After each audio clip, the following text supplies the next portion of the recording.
Hey, comic lovers, EMoney here, and with me as always is the old man. You good? Mm-hmm. Okay. Of course I am. I'm wonderful. Alright, so what are we talking about today? Well, we are... Comic books? Well, yes, we're talking comic books. Right. And we're talking updates on some of the stories we've shared with you the last couple of weeks. And also, we're talking about a certain Marvel star's expanded role in a couple of future projects. One in particular. And then we're talking comic books, and then we're going to give you guys an update on to what's going on with myself and the old man in the coming months. All right, this is the way. This is also back issues.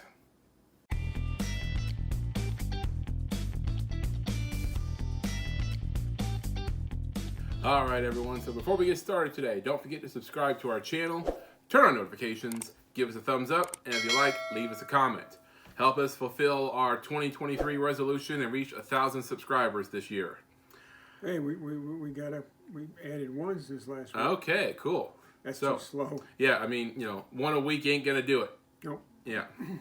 Gotta do at least 2 a week. Come on, guys. All right, so now for some entertainment news. First up, an update on Jeremy Renner's injury on New Year's. Well, this morning, Renner tweeted that he is home from the hospital after more than 2 weeks after he was crushed under in a snowplow accident. So, Renner responding to a tweet concerning the Mayor of Kingstown Season 2 premiere said, "Outside my brain fog in recovery. I was excited to have watched episode 201 with my family at home." So, sounds like he's doing okay. Yeah. And during Renner's hospital stay, he underwent 2 surgeries and was treated in the intensive care unit.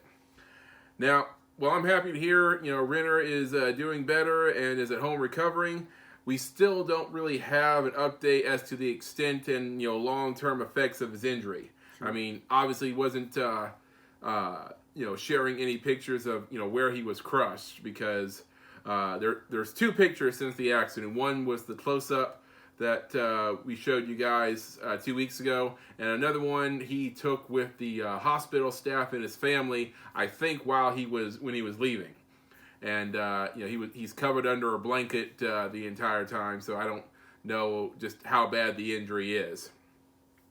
So, what are the long-term effects, and is he planning on working anytime soon? It's obviously too soon to really talk about that, but I'm hoping Jeremy Renner has a fast recovery and doctors do what they need to get him back on his feet.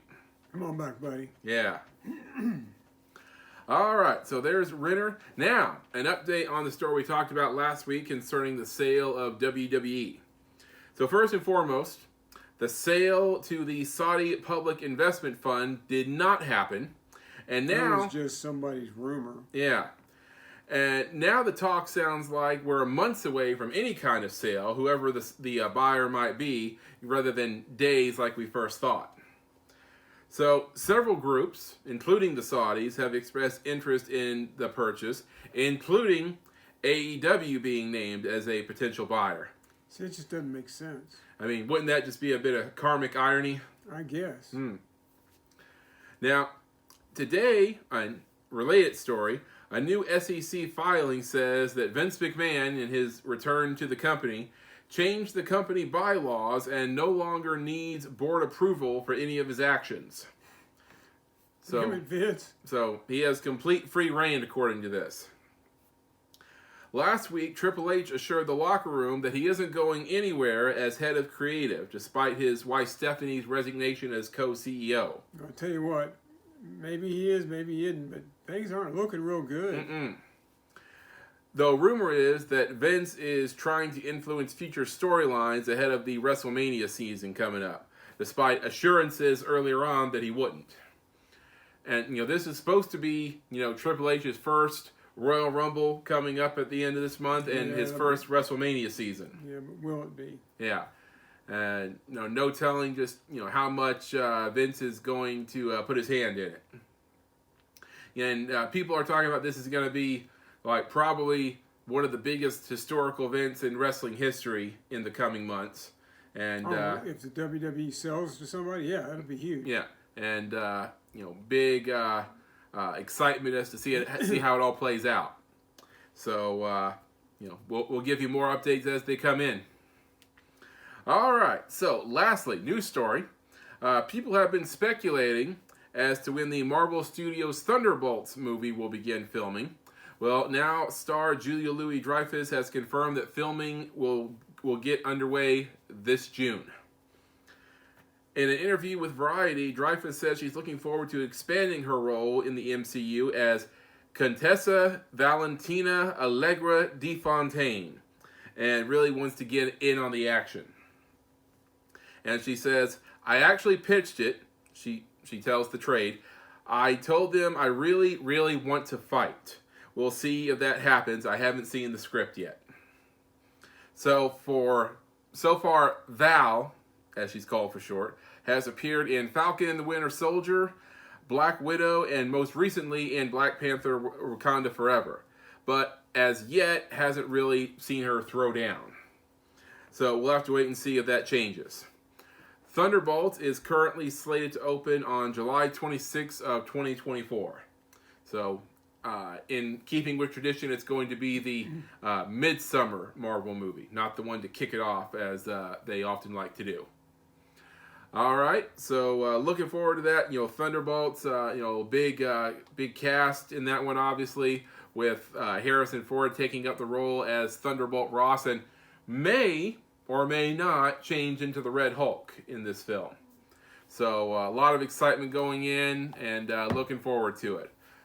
All right, so that's going to do it for entertainment news. Now, let's go into some of these comic book reviews, guys. All right, so first up on our mentions for this week, we got 2 mentions. All right, first up, from Marvel Comics, we have Daredevil #7, still written by our buddy Chip Zdarsky. Yep. Okay, so there's a war brewing here. So there's been a war brewing for several issues. Mm-hmm. So let's see. I keep getting the ones mixed up. So Punisher is the hand. Right. Daredevil is the fist. Okay. So Daredevil and Elektra as heads of the Fist and newly married. They are preparing for this war with the Punisher and the Hand. Differing ideals and philosophies here, so it had to come to a head eventually.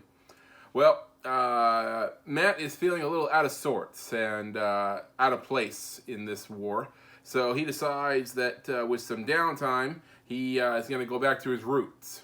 And he takes some of his new recruits, the criminals that he recently busted out. Yeah, his army consists of inmates that he sprung out of jail, that he is convinced he can rehabilitate. And, the whole philosophy of, just, beating them into jail over and over again obviously doesn't work, so trying a new approach. So, he goes back to New York where a billionaire is using police brutality to evict these people from these apartments where he's purchased them. And, people are arguing like, this is our home, you're not going to force me out. So Matt uses both his superhero abilities and his abilities as a lawyer to save the people and get the police to pull back. And all the while, he gets to some philosophical stuff with a few of the soldiers that he's fighting with, and also prepares his mind for the war to come. So some interesting stuff going on here. I enjoyed it. Daredevil #7 ends up with 3.5 shields after we rounded it up. 3.5 rounded up. All right, next up. All right. This is one of those multi-title crossover events, one of the big deals. Mm-hmm. And this is DC Universe Lazarus Planet Alpha. All right. That's so too many words. A lot of stuff went down in the last issue of Robin, which kind of sparked this whole thing, where the Lazarus pits have sort of exploded all over the globe, and they're wreaking havoc all over the earth. And you have like green electrical storms and I think tsunamis and hurricanes and all this stuff is going on. And so Robin and Batman's been weakened. He's not 100%, not even close.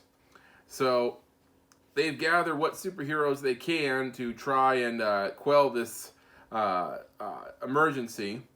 And Robin tells everyone that the abilities of both magic and science-powered people may become increasingly erratic because of the Lazarus resin. Well, let me give you a rundown of the roster here. You got Zatanna, Magic. Blue Beetle, Techno. Blue Devil, Magic. Monkey Prince, Magic. Mary Marvel, Magic. and Cyborg. Techno. And that leaves the Kryptonians, which, with all these storms wreaking havoc, it's going to affect the power of the yellow sun shining through, so that, limits their abilities as well. So they're vulnerable to magic. Mm-hmm. So, you got to make do with what you have, but that's a dangerous roster you got there. It sounds like a mess. Mm-hmm. And also, Robin is helming this thing. He's a kid. Mm-hmm. What self-respecting adult superhero with tons of experience is just going to say, "Sure, kid, whatever you say"? Well, in the beginning, Robin's talking and everybody looks to Batman, who's, not even standing. And he just kind of whispers, "Listen to my son." So, Where's Nightwing at? got to take Batman at his word, I guess. Because I would listen to Nightwing. So, interesting to see where this story goes. In it's a one-shot, so all the stories are going to extend out to other titles in DC. It's a one-shot that has chapters in the Monkey Prince, Wonder Woman, and a myriad of other one-shots. Like next week is Lazarus Planet, Assault on Krypton. Right. One shot. So, there you go. All right, Is it really a one-shot when there's 50 one-shots? Yeah. DC Universe, the Lazarus Planet Alpha ends up with... Also gets 3.5 shields after we rounded it up. 3.5 rounded up. All right, now on to our top 4 for this week. Top 4 because we had a couple of ties. All right. And a book that has been in the #1 spot several times dropped all the way down to number 4 this week from Image Comics, Gunslinger number 16. All right. So at the end of the last issue, Gunslinger comes face to face with a superpowered being. I believe his name is Focus, who seems to be a speedster. There's not a lot of speedsters in Image, is there? No. So, Gunslinger figure, he must be from, heaven or hell because, like we said, superheroes don't really exist in the conventional sense in this world. But Focus seems to be the result of some kind of science experiment. So, he's trying to get information out of this gangster guy that's just like Gunslinger is. And so they, briefly have a little fight about, who gets him first. Team up, team up, team up. No. Well, yeah. And, it eventually becomes a case of my enemy is my friend type deal. That seems to always be the case. Yep. First they fight, then they team up. Mm-hmm. So, some interesting battles here and, great artwork as always. Gunslinger Spawn number 16 is our number 4 for this week with... 4 shields after we rounded it up. Mm-hmm. Next up, and I love this cover because this is John Romita Jr. paying homage to his dad, John Romita. And this is Amazing Spider-Man number 17. All right. So in this one, Ben Reilly, who you may remember as Peter Parker's clone, has gone, full... Symbiotes and clones. I hate them. Yeah. I remember you telling me, trying to explain the Clone Saga story to me whenever you drove me to school back at elementary school. It's a mess. Yeah, and, it's just some of the details that they recreate here. It's like, oh, yeah, I remember Dad telling me about that. It's terrible. Yeah. So, Ben Reilly has gone like full sadistic and has captured Peter, J. Jonah, and Robbie Robertson into limbo. And he has all these, monster demon creatures here, and their, hell in this dimension is that they're supposed to relive the old days with J. Jonah as head of the Daily Bugle, which is filled with a bunch of monsters instead of people, and Peter Parker is tasked with, getting pictures of Spider-Man for him. And so when J. Jonah is, scared out of his mind, of course, trying to play his part, he gets up in front of the monsters in the newsroom, and he's like, I want pictures of Spider-Man. And the demons are egging him on and be like, oh, come on, you gotta be more authoritative than that. No one's gonna buy it with that kind of attitude. And so J. Jonah, with tears in his eyes, finally is like, I want pictures of Spider-Man! And it's just, a little heartbreaking.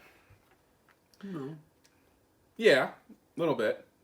I mean, J. Jonah's a butt, but I don't think anybody deserves that. Mm. So, J. Jonah, I threw my voice out doing that yelling thing. Wasn't in great shape to begin with. So, Jonah and Peter come up with a plan to escape here. If you haven't been reading Spider-Man lately, Jonah knows his secret. So, that's something about Jonah.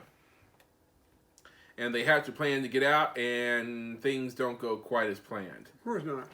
So Amazing Spider-Man number 17 ends up with 4 shields after we rounded it up. 4 shields.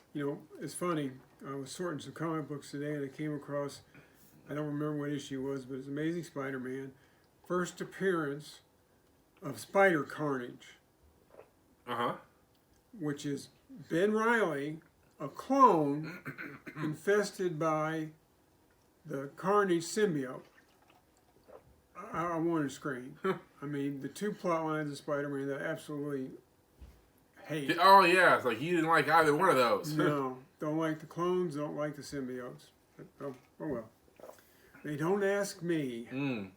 Any rate, number 2 on our hit parade. We've got a book that's been doing real well. Now, it's a black label for DC, so doesn't count. No continuity issues. But it's Batman and the Joker, the Deadly Duo. This is issue number 3. All right. So, someone is playing this game with Batman and the Joker and controlling this monster creature who kind of looks like Joker. So, the real Joker is locked up in the Batcave in an isolation helmet where he can't move, see, or hear anything. Yeah, you can't hold the Joker, though. Right. He'll get loose. Meanwhile, Batman has decided to take the Mastermind's invitation that he extended to Joker. Now, in his game, he has to decide which of these family members that he has kidnapped is deserving to live and who's deserving to die. People, just random people that Batman doesn't know.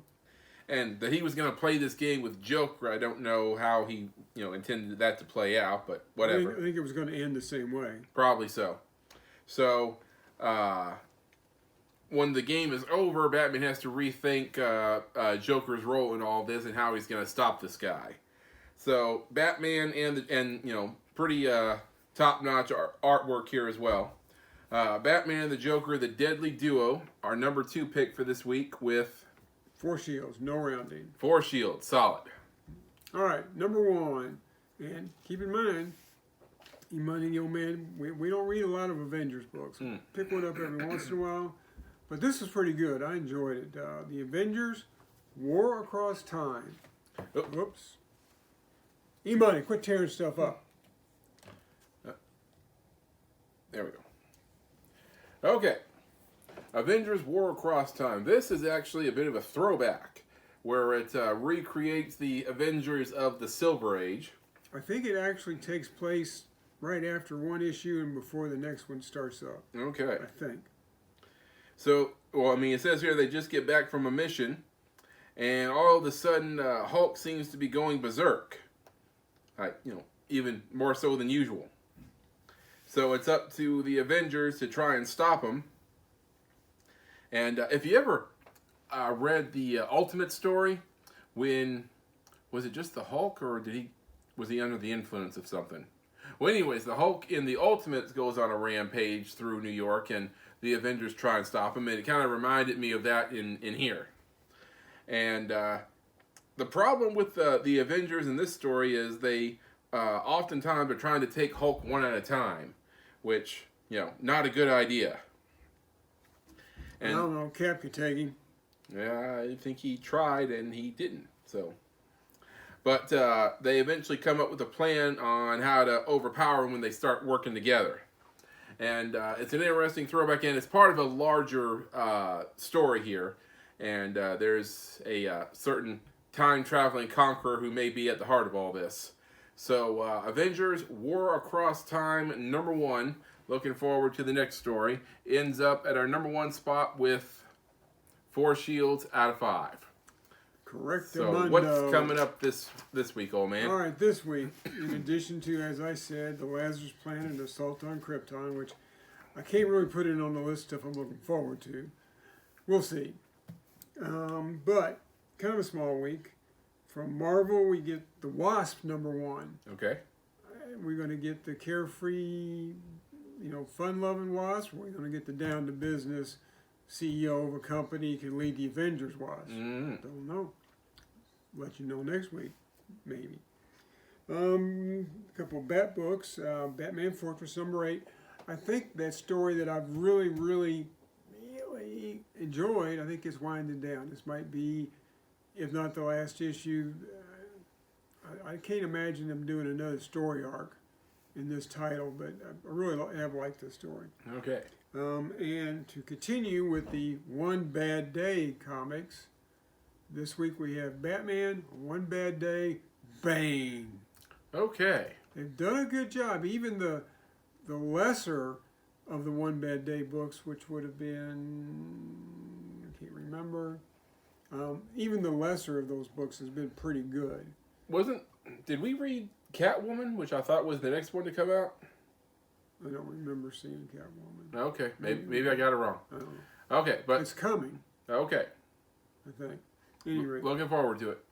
so you have those two, and Stargirl: The Lost Children #1 was really, really good. #2 was okay. I'm hoping #3 will get a little more oomph going. Right.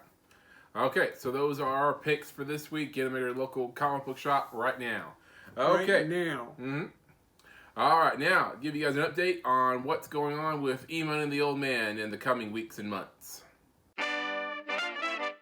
All right, so give you guys an update on what's going on. Well, first up, our next convention is supposed to be the Louisville Comic and Toy Show, which is on February the 18th.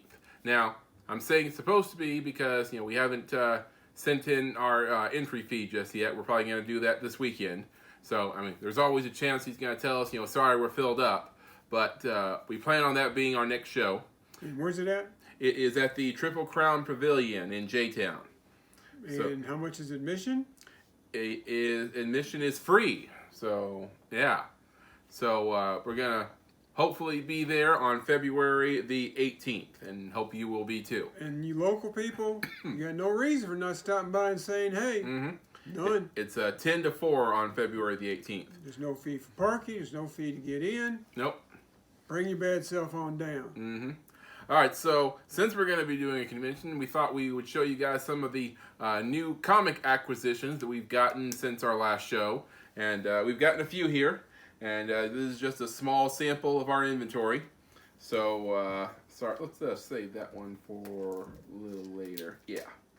Okay, so first we have Amazing Spider-Man number 637, and a lot of stuff going on in this issue. A lot, but the main thing is the death of the original Madam Web. Death of Madam Web and the Julia Carpenter, formerly Spider-Girl, becomes the second Madam Web.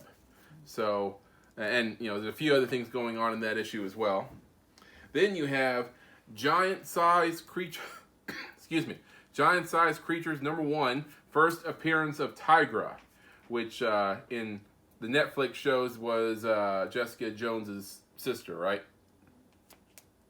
Sounds right. Okay. Then you have, this is kind of cool, Lois Lane, number 70, first Silver Age appearance of Catwoman. Who thought I would be in Lois Lane? Yeah, I mean, right? You'd think it'd be in Batman. Then you have first issue of the Punisher's first solo series. That's a pretty popular one right there. In spite of what it says on the top, it was a 5-issue series. Yeah, what did they change it halfway through? They decided to add an issue to it. Okay. That can be confusing. It confused me the first time. Now, the interesting thing to that comic is I've had so many copies of this book over the years. I've never had one in that good a condition. No, nice. Next up, we have Shayna the She-Devil, which is the first appearance of Shayna the She-Devil. Good old Shayna. All right. Didn't she have a short-lived show back in the 90s or something? Okay. Then we have Brave and the Bold, number 57, which is the first appearance of Metamorpho. And first appearance of Simon Stage, Sapphire Stag, and Java. Right. Java was the big ape-like bodyguard that worked for Simon. Okay. Who hated Rex, who became Metamorpho. All right, yeah, and then finally, we have the Mighty Thor. Well, actually, it's Journey into Mystery here. Mm-hmm. Journey into Mystery number 124, which is the second appearance of Marvel's Hercules. And first appearance of Queen Ula. And also, Thor reveals his identity to Jane Foster in this issue. So, another issue with a lot going on here. So, all of these will be at our next appearance, whichever that may be, but it's planning on being the Louisville Comic and Toy Show, February 18th. And you can go to ComicCityConventions.com for more information on that. All right, so we got that, and I have a list of what we need to talk about. Well, you got your movie. Oh, so I told you guys last week, I'll tell you again, a movie that, excuse me, a movie that I got to be a part of this past year was the zombie movie, and it's presented by Project X, and worked with a lot of cool people doing this movie. We had a lot of fun. A lot of local people. Yeah, had a lot of fun working on this movie, and hopefully it'll be a lot of fun to watch. So the trailer is out on YouTube right now, and I'll put a link in the comments, or you can just search Project X Presents the Zombie Movie and watch that, and be sure to subscribe to them, give your support, and stay tuned for updates on a release and hopefully Blu-ray or streaming options. So it's gonna be a lot of fun. All right, so there's that. Next up, you wanted to talk about the reaction video that we just... Oh, right. So we just put out a reaction video this week, our first reaction video of 2023, which is the Last of Us series premiere, and that show's got rave reviews. I heard it was the second biggest HBO Max premiere. What was the biggest? I'd want to say something Game of Thrones. I don't know which episode, but probably one of those. But yeah, second biggest one. So, well, let's face it, there's a lot of gamer nerds out there that wanted to see this. Mm-hmm. And then there was old men like me that just love post-apocalyptic zombie movies. Right. Even don't give me that crap about they're not zombies. Whatever. Mm-hmm. All right, so there's that. And, be sure to watch our reaction video and subscribe. Yeah. Subscribe. Yeah.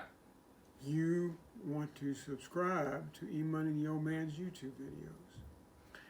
And then finally, as promised, guys, I told you guys I give you guys a update on my New Year's resolutions every week, so you guys keep me honest and focused on it. Well, last week 2 weeks ago, I told you guys I was down 7 pounds from my December 22nd weigh-in. Well, this week I weighed in on Monday, and I'm down another 6 pounds. So, not bad. Yeah, on track. So, just remember those big drops are going to slow down. I mean, I know that, like, in my head I know that, but it's like when I hit the scale and it's not as good as it was in past weeks, it's like you still can't help but feel a little disappointed, even though you know it in your head. If you're weighing once a week, be happy if it goes down a pound. Mm.